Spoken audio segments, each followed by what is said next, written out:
प्रधानमंत्री नरेंद्र मोदी सदन में पहुंच चुके हैं और बस चंद मिनटों में प्रधानमंत्री नरेंद्र मोदी सदन को संबोधित करेंगे। राष्ट्रपति के अभिभाषण पर धन्यवाद प्रस्ताव पर उनको जवाब देना है। तो सदन की कार्यवाही शुरू हो चुकी है। लोकसभा में फिर से प्रधानमंत्री नरेंद्र मोदी पहुंच चुके हैं सदन के अंदर और बस अब सबको इंतजार है प्रधानमंत्री नरेंद्र मोदी के संबोधन का। इस वक्त आप देख रहे हैं मनोज तिवारी अपनी बात रख रहे हैं, बीजेपी के सांसद। दरअसल चर्चा में सभी दलों को समय अलॉट किया गया है, उनकी संख्या बल के हिसाब से। अपोजिशन को भी बोलने का पूरा मौका मिला है और विपक्ष ने सरकार पर कई हमले किए हैं, कई आरोप लगाए हैं। संसद में आए तो हमने देखा देश के प्रधानमंत्री पद पे आ रहे नरेंद्र मोदी जी ने सबसे पहले संविधान को इसे माथा झुका करके प्रणाम किया। वो दृश्य हमारे लिए और मैं समझता हूं मेरे सभी साथियों के लिए, हाथ में संविधान लेना भी ठीक है, लेकिन संविधान लहराना और संविधान की पूजा करना दोनों में अंतर है। हमने नरेंद्र मोदी जी को संविधान की पूजा करते हुए देखा है। इसलिए मैं बड़े ही विनम्रता से कहना चाहता हूं, राष्ट्रपति जी के अभिभाषण के बाद मैं जब दिल्ली के ही अपनी कुछ बातें करूंगा, दिल्ली के ही सौभाग्य को देखूंगा। कोई द्वारका एक्सप्रेस पे जाकर के गाड़ी चलाता होगा तब उसको समझ में आता होगा कि सरकार क्या होती है और कैसे लोगों का काम होता है। NH-24 पे जाते होंगे, आज दिल्ली मेरठ तक चली गई है अध्यक्ष जी। आज लोग दिल्ली में मेरठ से काम करने आते हैं और 35 से 40 मिनट में पहुंचते हैं। तब हम सबको गर्व होना चाहिए।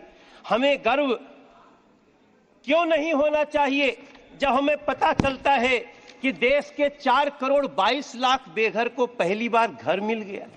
हमें क्यों नहीं गर्व होना चाहिए अध्यक्ष जी जब 12 करोड़ घरों में टॉयलेट बन जाते हो, जब 52 करोड़ में गांव का आदमी हो। अध्यक्ष जी, हमारी माँ पहले एक हमारे गांव में काम करती थी, उनके लिए हमसे एक बार वो 20,000 रुपया मांग के दी थी और एक दिन वही हमारी माई हमसे कहती है, ए मनोज तू जाना तला झुरी तिवारी के मेहरारू के उनके घर मिल गए, मोदी जी घर दिले बाड़े।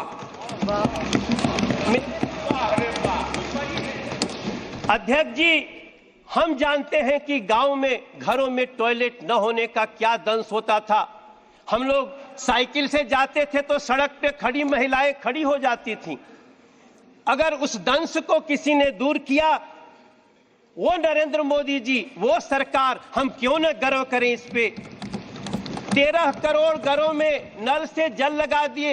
हम दिल्ली में पाइप से घरों में गैस जा रही है, पाइप से गैस जा रही है और दिल्ली में एक बैठी हुई आम आदमी पार्टी की सरकार नल से जल तक नहीं दे पाई। हम ये भी दंश इसी दिल्ली में देख रहे हैं। अध्यक्ष जी, कभी भारत मंडपम देखिए। मेरे विपक्ष के भी साथी लोग, आप लोग जाइए, आप जब जाएंगे तो आपको गर्व होगा। आप कभी, हाँ दादा होता है, होगा। आप कभी यशो भूमि को देखिए, आप कभी बाबा साहब भीमराव अंबेडकर स्टडी सेंटर को देखिए। इसी दिल्ली में जिस बाबा साहब भीमराव अंबेडकर को अंतिम क्रिया के लिए 1 कट्ठा जमीन नहीं दिया गया, बुरा मत मानना, नाराज मत होना, उसी दिल्ली के हृदय में नरेंद्र मोदी जी ने 5 एकड़ में बाबा साहब का स्टडी सेंटर बना के दिया है। यह होता है सम्मान संविधान के प्रति और संविधान के बनाने वालों के प्रति। मुझे बहुत वेदना के साथ टीएमसी के एक हमारे सांसद, मेरे प्रिय साथी, आज आपने एक्ट्रेस के नाम पे क्या दिया? क्या एक महिला को आप देखो, बुरा मत मानना, हाथ जोड़ के आपको ये बात, इस तरह से महिलाओं का अपमान नहीं करना चाहिए। कल्याण दादा, नहीं, हम नहीं करना चाहिए। मैं आपसे प्रार्थना करता हूं, आप कोई एक्ट्रेस को सिर्फ देखने वाली वस्तु महिलाओं को न समझा जाए, हम आपसे प्रार्थना करते हैं।